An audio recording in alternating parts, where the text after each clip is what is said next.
Un siècle après l'arrêt de la navigation sur la Loire, le MS Loire-Princesse renoue avec l'histoire.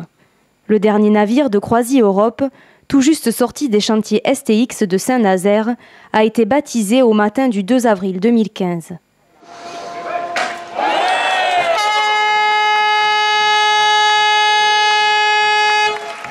À 19h30, après une journée à quai, il est temps de larguer les amarres. De Nantes, le bateau entame sa croisière inaugurale en direction de Saint-Nazaire, sous l'œil bienveillant de Patrick Schmitter. La Loire, justement, c'est une destination que personne n'a jamais réussi à exploiter, étant donné qu'il n'avait pas le bateau pour le faire. Et c'est la raison pour laquelle on a construit le Loire-Princesse, équipé de 6 roues à eau avec tellement peu d'enfoncement, pour pouvoir naviguer tout au long de l'année sur le fleuve. En effet, la roue à aube, contrairement à une hélice classique, ne crée pas une aspiration de l'eau, mais la repousse. Une technique ancestrale sur la Loire qui permet au bateau d'éviter un ensablement. Le tout accompagné d'une technologie de pointe à l'intérieur de la timonerie. À l'heure du départ, un calme absolu règne dans le poste de pilotage. Le bateau prend sa vitesse de croisière, 10 km/h en moyenne, et surtout un fleuve qui lui appartient presque entièrement. Les écluses sont rares, les navires également, sur le dernier fleuve sauvage d'Europe.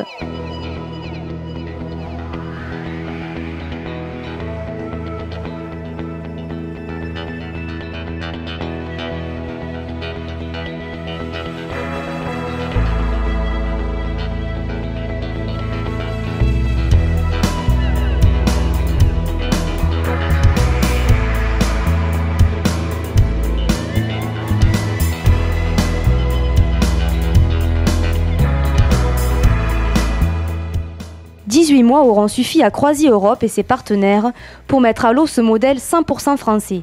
Et le changement se ressent jusque dans l'aménagement intérieur du navire. On a fait un bateau qui est très léger, mais qui apporte tout le confort aux passagers, avec en particulier le charme d'avoir des balcons qui donnent sur le fleuve, de part et d'autre du navire, en pont supérieur. Habituellement, les bateaux de Croisier Europe ont principalement donc un restaurant qui est placé à l'arrière, un salon à l'avant, et donc séparé par la coursive en fait. Et là, c'est intéressant, c'est vrai, de rassembler tous ces salons, ces espaces publics ensemble, et d'avoir une vie du coup qui se crée entre ces différents espaces. Le Loire-Princesse naviguera tout au long de l'année sur la Loire pour des croisières de 6 à 8 jours entre Saint-Nazaire et Bouchemaine, près d'Angers. On a beaucoup de clients fidèles qui attendent souvent de nous qu'on propose un nouvel itinéraire pour pouvoir faire quelque chose de nouveau avec nous. Et c'est d'ailleurs pour ça que la première croisière, la croisière inaugurale, a été entièrement affrétée par Voyage Richoux, un de nos partenaires ancestrales. Et on peut donc dire que les gens de l'ouest de la France seront les premiers à naviguer sur ce bateau. C'est pour nous un grand moment. Et la particularité en même temps, c'est que Croisier Europe nous a confié tout ce qui va être transfert et excursion pour les clients qui arriveront du monde entier sur la Loire et que nous devrons emmener pour faire les visites. Daniel Richoux était également invité d'honneur de la compagnie lors du baptême du Loire-Princesse. Une manière pour les deux entreprises familiales de réaffirmer le partenariat qui les unit depuis 31 ans. Il faut dire que Croisier Europe réalise la majeure partie de ses ventes en B2B en s'appuyant sur un solide réseau de distributeurs et de tour opérateurs.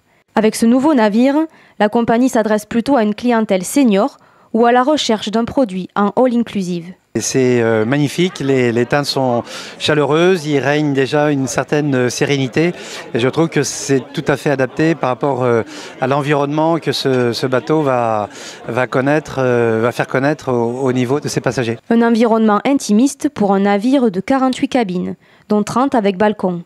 Alors que le produit doit désormais faire ses preuves, un prochain navire à roue à aube est déjà en construction dans les chantiers STX. Il s'agit du MS Elbe qui devrait être mis en service dès 2016 pour des croisières entre Berlin et Prague.